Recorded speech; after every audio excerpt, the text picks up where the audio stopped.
The next speaker, listen, if anyone has moved the needle, it's NANCIE ORTICELLI.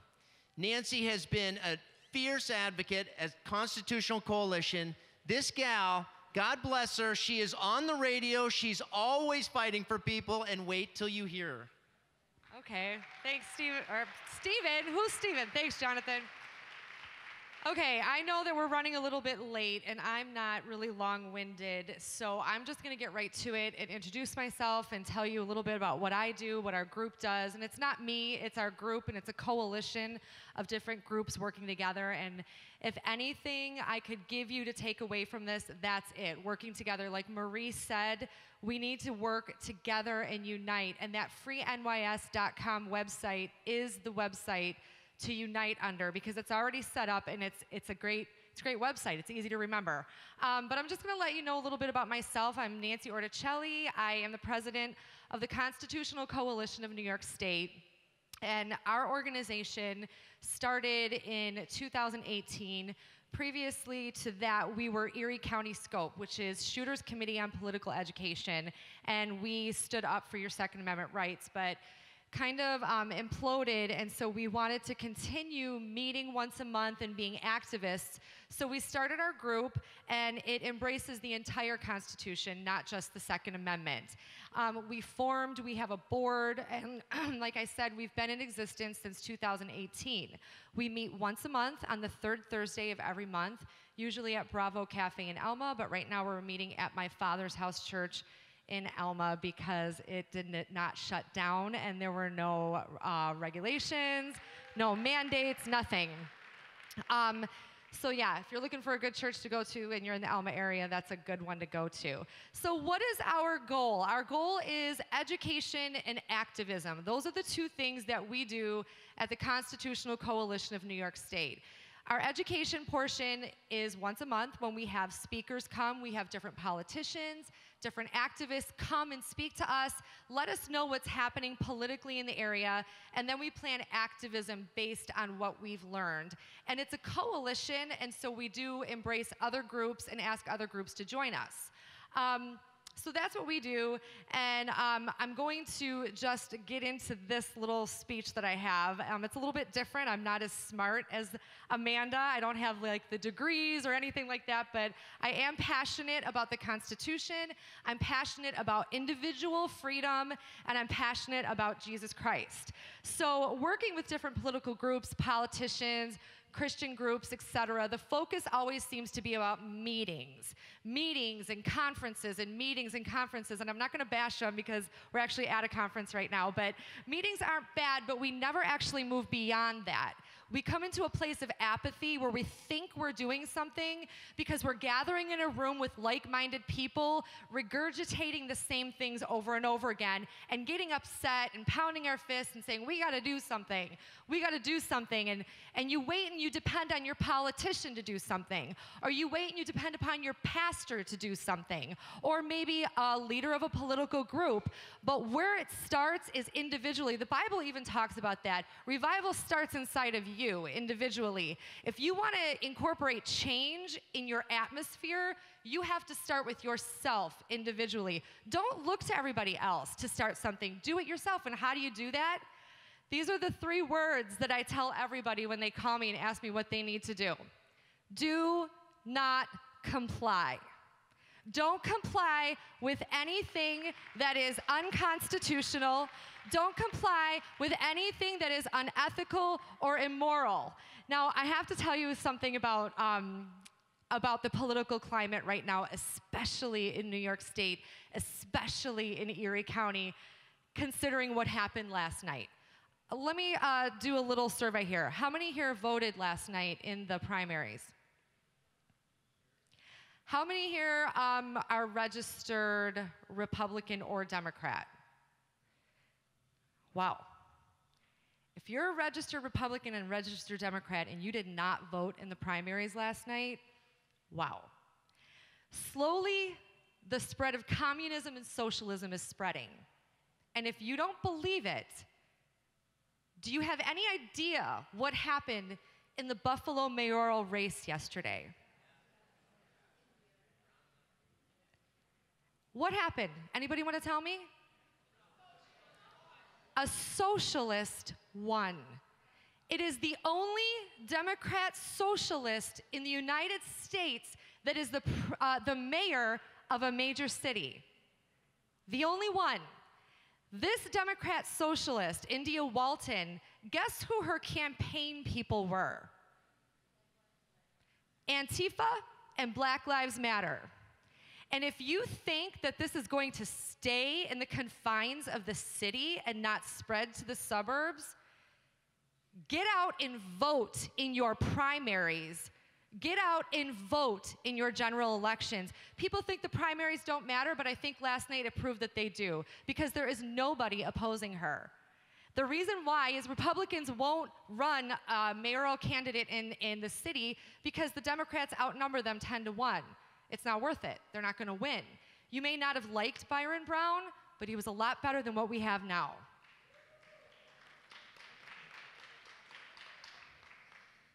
So in New York State alone, the Democrat Socialists of America Party, not the Democrat Socialists of America, because the Democrats are getting spanked by the Democrat Socialists. They don't want the Democrat Socialist either. So they're getting rid of the incumbent Democrats and they're taking over. And in New York State alone, they have a strong foothold. The New York City chapter of Socialists is the largest socialist chapter in the nation in New York City. And the June 2020 election proved that that is a clear indicator of what is happening. The 16-term, listen to me, not 16 years, the 16-term chair of the House Foreign Affairs Committee, Eliot Engel, who is a Democrat, was soundly ousted by a Democrat socialist last year. All 5 state legislative races targeted by the DSA, Democrat Socialists of America, which was 2 state assembly seats, 2 Senate seats in Brooklyn, and a state assembly district in Queens, resulted in victory. We lost the majority. There's no Democrat majority in New York State. There's a super majority of socialists, and we have never had that in New York State before. In the history of this state, we have never had that. Right now, if you're a Republican in New York State, it's pretty much hopeless. I don't see us coming back from this. The experts don't see us coming back from this. It's very grim. The director of the Working Families Party in New York, she explained the surge on 2 factors. There's 2 reasons why the socialists are rising up. Number 1 is police brutality. Number 2 is COVID-19. And they see the anger of the people and they try to redirect that electorally. I don't call that redirecting, I call that exploiting. They're exploiting circumstances, and I'm no conspiracy theorist, but yes, I am. Because all of our conspiracy theories are coming true. Did you ever think 5 years ago you would see a socialist as the mayor of Buffalo? Did you ever think that you would see the DSA taking over the majority of the seats in the legislature of New York State? Never thought I'd see it. And the power that it displayed last summer, it wasn't overnight. It was 4 years in the making, and their nationwide membership exploded since 2016 from 8,000 people and paying members to 70,000 members today. Unbelievable. What have we been doing? What have we been doing while this happened? Staying home on election night, staying home on a primary, thinking your vote doesn't matter. Some of these votes are close. Your vote does matter. Yes, we know there's election fraud and it's rampant, but we do know that your vote still matters. So what they did is they worked alongside a coalition of left-leaning organizations such as the Working Families Party. The Working Families Party has been working their tail off to get these socialists in, and it's working. And they're showing how working together with like-minded groups, you're able to beat the machine. You're able to overcome the odds that say you would never get into power. And they're providing a model for us, actually, on how to organize and to have an internal democracy in your groups and membership engagement to take over. Does anybody here know who Stacey Abrams is? So Stacey Abrams had a plan, and I think Stefan mentioned her last night. She had a plan, and it was a 10-year plan, and she was committed to it. And she flipped Georgia from a red state to a blue state. Georgia was consistently red for decades and decades, and she successfully did it. And how did she do it? Working together with grassroots groups and organizing. Yes, there's internal struggles. There usually is when you have human beings come together. That's just nature. But she was able to do this with different strategies. And here's the cool thing.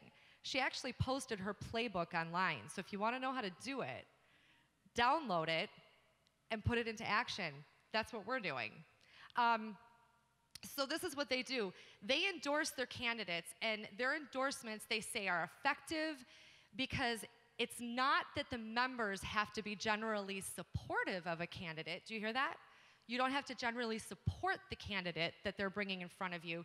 You just have to be willing, enthusiastic, and willing to take 2 to 3 hours, or in some cases, 20 to 30 hours out of your week to push it forward. So if you become a member of these groups, you have to be committed to 2 hours all the way up to 30 hours a week to push this candidate forward. We can't even get people out on primary night. How do you think we're gonna get people to commit 20 to 30 hours a week? It's important to the socialists. Why is it not important to us? We can't even be bothered. We'll go to a conference where we have a nice dinner and get all dressed up, but we don't want to put boots to the ground and actually do the work of getting out there and getting good candidates elected. People who are running for school board, people who are running for town council, do it. You want to know why? Do you know what India Walton's acceptance speech was last night? Not what she wants to do for Buffalo. She talked about stacking committees. She talked about stacking the Buffalo School Board, about stacking the city and town council. They know. We're worried about the governor's race. I'm going to tell you something. You're not going to affect the governor's race this time. You're not going to do it. You can affect your local races. If you run for school board and for town council, you can start at that level and start taking those committees over and affecting change from the bottom up.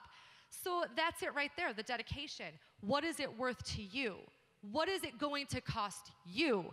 Not your political leader, not your pastor, you.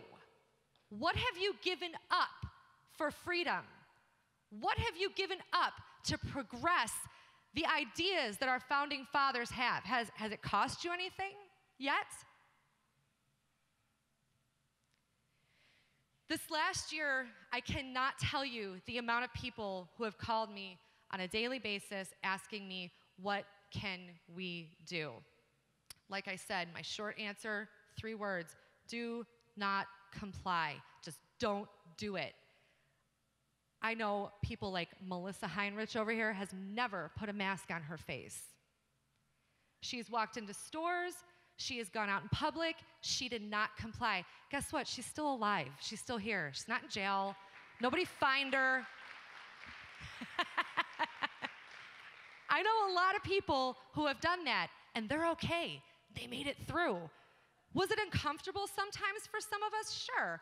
I was called a horrible name in a pet store. Horrible name by an employee. I'm okay. I don't have thin skin. Do not comply. You know what? Everybody else who called me, if they wanted a longer answer, I sent them to Marie Rock, because Marie is awesome. Marie, she runs this organization that she has. She is so dedicated. I mean, the emails that she sends out are well written. She's the one who gave us the literature that we have hanging in our church window, informing the Department of Health what's going to happen to them if they come in. Do not comply. Let me tell you about, you're going to have a speaker in a few hours, Robbie De Niro. A lot of us were at Robbie's gym that night. I was there. A lot of us were there. If you don't know about it, I don't know what to tell you. You're living under a rock. But we kicked out the Sheriff's Department and the Department of Health. We did not comply. And it might have cost us something. We've gotten razzed. We've gotten Antifa after us. Of course we have. That's what they do. Antifa will try to get you fired. They're gonna mess with you. In fact, let me just say, have y'all heard of Cole Beasley? Okay, so this Sunday, our coalition with a bunch of other groups, we're having a rally and a party to honor Cole Beasley and to say we stand behind you. It's Buffalo Backs Beasley. We're having Stefan Mihailu, David DiPietro, Mike Lomas, Glenn Wiggle, Robbie De Niro, a lot of people are going to be there, a lot of groups, and we're just there to say thank you, letting you know that we back you in your stance on medical freedom and bodily autonomy and the right to make a choice about our own bodies. And it's going to cost us. And of course, Antifa got a hold of it. They're harassing the business owner of whose restaurant we're going to be there. They're harassing all of us again. And in the past, I would have said, who cares? But after last night's election, when I see who they got elected, I'm not going to let them win. I don't care. The restaurant owner says he doesn't care. We're continuing with this rally. We are going to stand for people who support our freedoms. So do a little history lesson here. I swear I'm not going to take long. History lesson. We understand in the beginning the need for a revolution. And I hope we understand the need for a revolution right now. Back then, it wasn't about tea. It wasn't about taxes. It was about tyranny. And when Britain imposed the intolerable acts on the people in the 1750s and the 1760s, men and women back then recognized those chains. They recognized the chains, and guess what they started to do? They didn't. I swear I'm not bashing your conference. They didn't have conferences. They didn't get together and have a nice dinner. What they did is they started to react in opposition to the crown. I was told today that somebody made a comment that said our protest that we put on against Mark Poloncarz last week was aggressive and not nice, and we need to react in love to people who don't agree with us. I'm a Christian. I understand, but I am sorry. I will not act loving towards somebody who wants to muzzle our children for 8 hours a day and restrict their right to breathe. I am not going to react lovingly to somebody who is complicit in the murder of over 50,000 senior citizens in the nursing homes this last year. He does not deserve that. He deserves exactly what we did. We did not swear. We did not say filthy things to him. We stood outside of his chicken barbecue fundraiser and we blew our air horns. We screamed. We had our megaphones, and we didn't let him have a good time. And that's what we did. So much so, he tweeted about it. So I think that's successful. Mark Poloncarz is very sensitive. So he tweeted about it. So they began to act in opposition to the crowd. They wrote letters, such as Thomas Paine's Common Sense pamphlet. They formed a group called the Loyal Nine, which was composed of elite gentlemen, mainly lawmen and artisans, who met discreetly, like what a lot of our groups did this last year, meeting discreetly, to organize ways to effectively oppose the actions of the crown. Sam Adams, you guys know who that is? Samuel Adams became involved in this group, and it eventually morphed into a better-known group called the Sons of Liberty, of whose most famous members were Paul Revere, Benedict Arnold, John Hancock, Patrick Henry, Benjamin Rush, and so many more. Listen to this. Not all the colonists believed that they should have separated from Britain. Shockingly, 1/3 opposed, 1/3 were apathetic, and only 1/3 were the revolutionaries. When you think that you don't have the numbers to do something, when you may be the only person standing alone at a rally, that's okay. You are the one standing in the way of tyranny, and God always uses a remnant.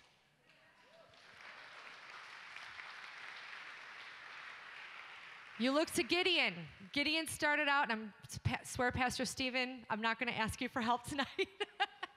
Gideon, he started out with thousands and thousands of men, and God whittled his army down to 300. I'm probably totally wrong. Do not quote me. 300, and he defeated the enemy. He used a boy named David to defeat a giant. He used 1/3 of the colonists to stop tyranny and start this nation. It doesn't matter the numbers. Stop getting hung up on the numbers. Don't be defeated. If God is for you, who or what can be against you? So this is what they did. I said they did pamphlets. They actually harassed tax collectors. Imagine that. Kind of what we did last week. So a third of them did that, and I'm telling you now, don't be discouraged. Pastor Stephen, I wrote down the Bible verse this time. 1 Corinthians 1:27, but God hath chosen the foolish things of the world to confound the wise, and God chose the weak things of the world to confound the things which are mighty. Do not sell yourself short. If you are the lone voice out there, at least you are a voice out there. What'd you say? The power of one. Come on now. Okay, so there were two groups of people, two groups of patriots. There were the Tories, and the Tories were the bad guys. They were the loyalists. Even though they may have felt that England was abusing some of their rights, they believed it was wrong to rebel. Have you ever had somebody say, it's wrong, you have to act in love, you have to love them? And yes, you do. Yes, you do. You have to be burdened for the condition of their soul. You have to have a burden for where they may spend eternity, but you don't compromise because of that.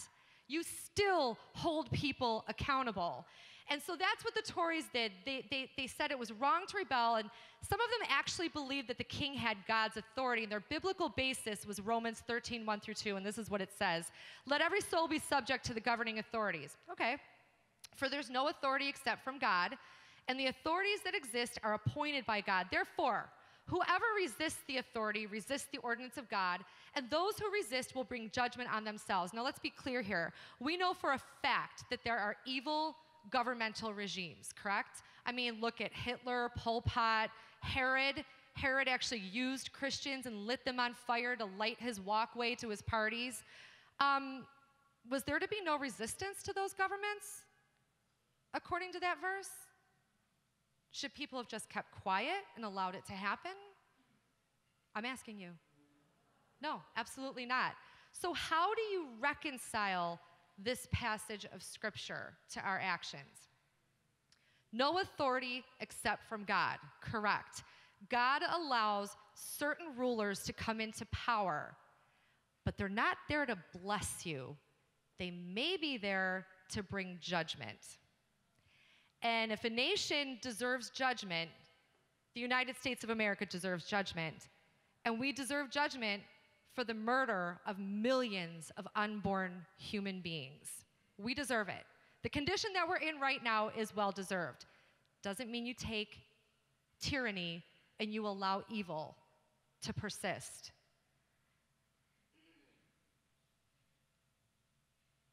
We see this time and time and again in the Old Testament where God allowed the Israelites to be brought into captivity to bring them back to Him. First and foremost, what this nation needs is a revival, and it needs repentance, hearts turning back to Him. But let me also tell you about Paul. When Paul wrote this verse about obeying the government, he wrote it during the time of Roman rule, and he did recognize their authority. But do you guys know where he wrote most of his epistles from?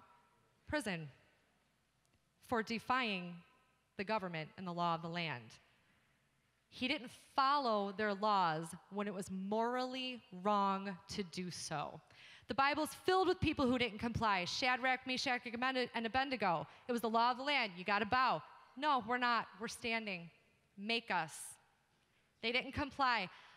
Look at Esther. She went against the king, her husband, who could have had her killed, and she took that stand because she was born for such a time as this. Rahab, going against her government to help the Jews overthrow her government. Jesus Christ, he was murdered because of what he did. Acts 4:18-19, then they called them in again and commanded them not to speak or teach at all in the name of Jesus. But Peter and John replied, which is right in God's eyes, to listen to you or to listen to him? You be the judges. So you be the judges.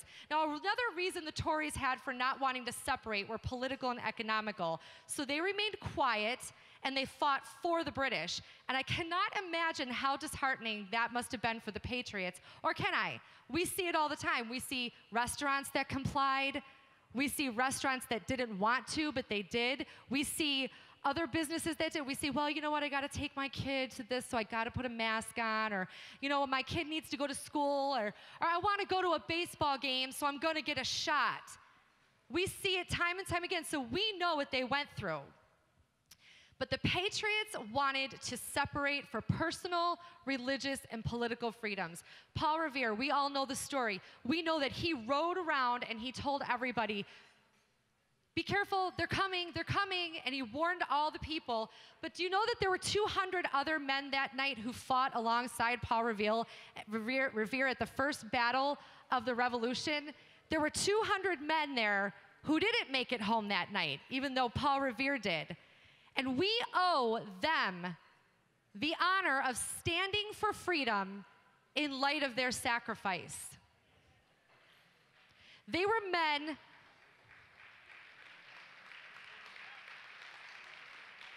men who considered not, in the words of Patrick Henry, life so dear and peace so sweet as to be purchased at the price of chains and slavery. They didn't make it home, and that's what it cost them.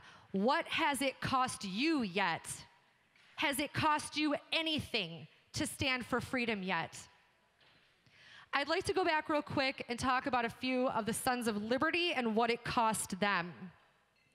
Benjamin Eads was a political instigator through the publication The Gazette, spread anti-British propaganda that helped inflame the colonies against their oppressors. He didn't say, hey, colonies, let's write a couple strongly worded letters. No, he wrote things that inflamed them against their oppressors. And so what happened is he was arrested on counts of sedition, but he escaped, and he didn't escape and then go hide to protect his family. He escaped, and then he continued writing his publication to inflame the colonists against their oppressors. This man named Haym Salomon, a Portuguese Jew by birth, he was a wealthy merchant and a financier of the American Revolution. He was sympathetic to the American cause, and so he joined the New York branch of the Sons of Liberty, and he was arrested as a spy in 1776. After 18 months of torture on a British ship, he was released under the stipulation he would remain as an interpreter for the British commissioned mercenaries. While involved in this forced employment, he helped many American prisoners escape their confinement, and then he encouraged the mercenaries to join the Americans. This man was tortured for 18 months, not on a luxury yacht, on a ship, and that's what it cost him. And he didn't give up after he escaped. He continued. What has it cost you? Personally, the only thing that I can think it's cost us is a little bit of uncomfortableness.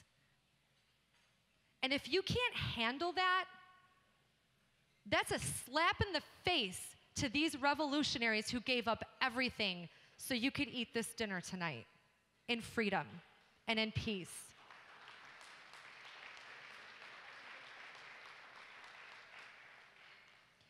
Was there conflict during the revolution? Absolutely. Do you guys remember Benedict Arnold? There was conflict. There was Sam Adams. People didn't like Sam Adams. You want to know why? He was more violent than most. I probably would have loved him. Then there was Benjamin Rush. He was so outspoken. He spoke against George Washington. You had Charles Thompson and James Searle on the floor of Congress arguing over a misquote that came to a cane fight where they scratched each other's faces up. There's going to be conflict. Whenever you put human beings together, whether it be a Christian event, a political event, any kind of organization, you're going to have conflict. This is my advice to you. Hash it out. If you don't make amends, move on. Move on. Don't let it stop you in the fight for freedom. So what do? What is the answer?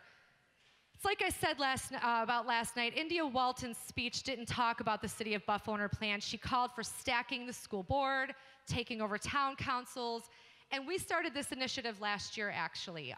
We helped Heather Jacobs and Bob Berry run for school board for Iroquois, and they won. So we got two people, and it's a small start. It's not going to happen overnight. It's not. Stacey Abrams, it took her 10 years. But she was dedicated, and she switched the state of Georgia from red to blue in 10 years. We had a lot of upsets yesterday with the election. It's okay. Dust it off and move on. get back to the work of standing for freedom. Don't let what these men and these women during the Revolutionary War went through be for nothing. We have Democrat socialists taking over New York State win by win by win, and we need to be that one rock in the middle of that rushing wave that says no more. You're not coming any further.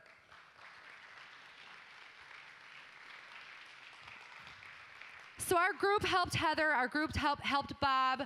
We helped Tim Heater and Kevin Aliong, who are running for Niagara County Legislature. Kevin lost. They're still waiting for Tim's numbers. But the fact of the matter is we started. At least we started, and we're doing something. That's what we do at the Constitutional Coalition of New York State.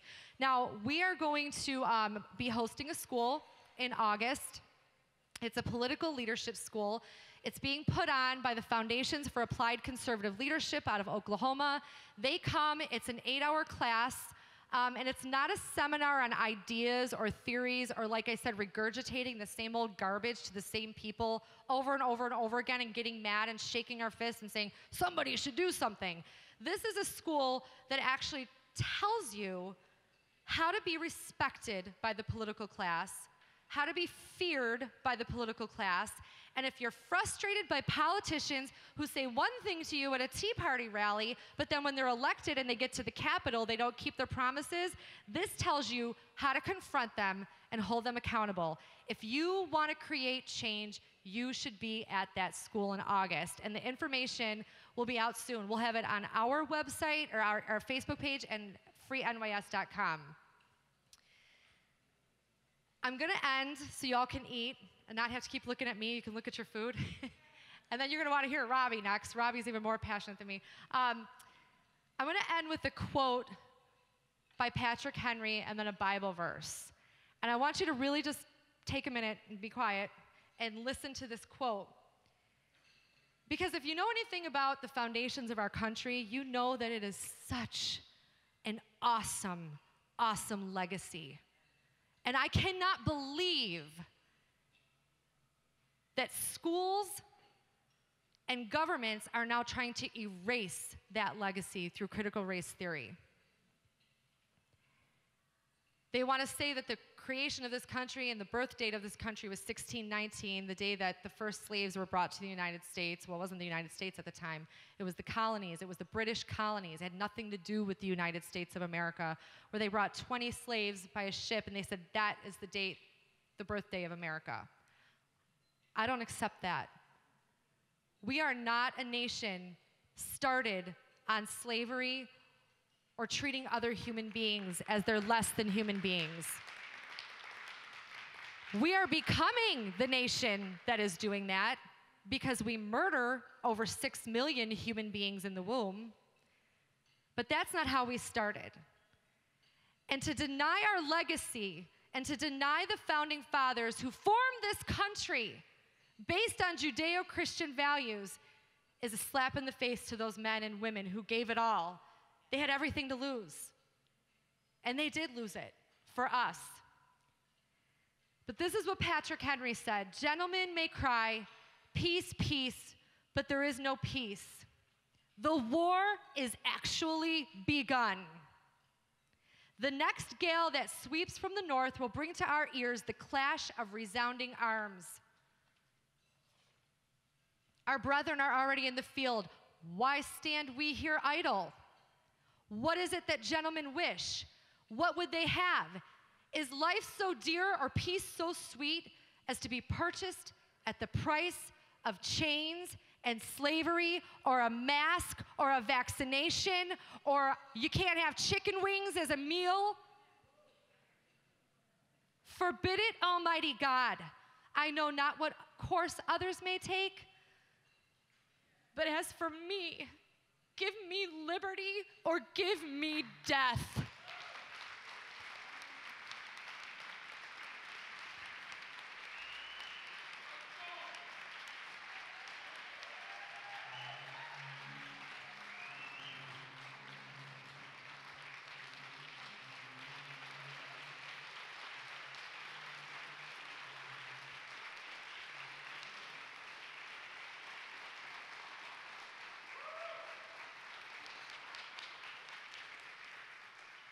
My children will never look me in the face and say, why didn't you do something? This has taken over our lives. I'm going to tell you a little secret that you can't tell anybody else. The beginning of the school year, I said I was going to end, but I lied. I'm a preacher's daughter. At the beginning of the school year, I didn't know what to do. I help a lot of parents. You know, I watch kids. I watch a couple of kids for a living, and I said to the girl that I was, you know, watching her kids, I'm like, what are you going to do? Because we don't believe in masks or vaccines. And I said, should we start a co-op? And she said, yeah, let's do it. But we're like, well, how do you do it?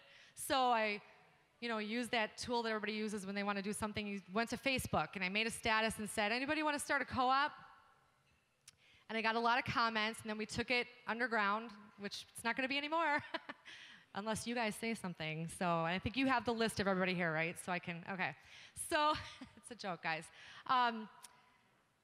People came together, and I met Kelly, who is Robbie De Niro's girlfriend, and I met Melissa, and I met a lot of people who wanted to do this because they are moms who believe in liberty and who believe in freedom and believe in protecting their children.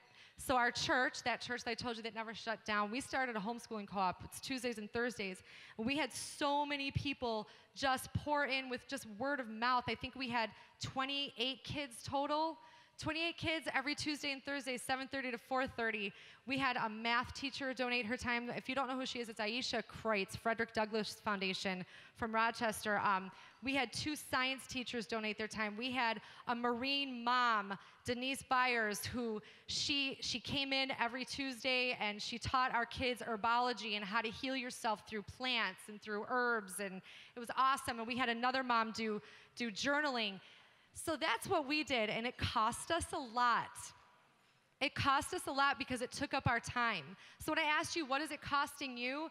We decided to defy the government and say, we're going to start a homeschooling co-op, and you're not going to stop us. And they didn't bother us. I'm sure they know who we are.